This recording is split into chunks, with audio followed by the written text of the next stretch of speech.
Hi guys, chicken curry చేస్తున్నాం.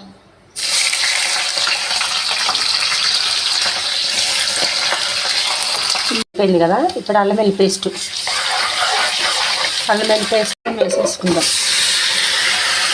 Chicken వేసేసుకున్నాక మూత పెట్టేసేసి ఒక్క 3 నిమిషాలు ఉడికించుకుందాం. ఎందుకంటే చికెన్లో ఉన్న వాటర్ అంతా వచ్చేస్తుంది అనమాట. అప్పుడు ఉప్పు, కారం, మసాలాలు చికెన్లో నుంచి వాటర్ వచ్చేసింది కదా, అదిగోండి.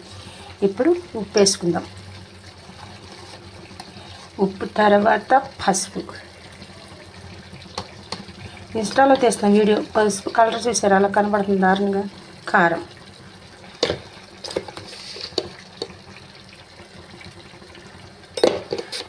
కలిపేసేసుకుందాం మొత్తం. ఇప్పుడు చికెన్ మసాలా వేసేసుకుందాం.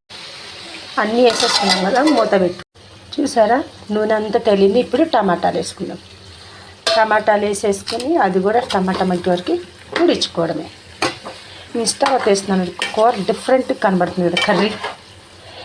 అయ్యా అయ్యా అయ్యా, అక్కడ వాటర్ పోసేది వీడియో తీయలేకపోయాను, ఎందుకంటే ఫోన్లో ఛార్జింగ్ అయిపోయింది.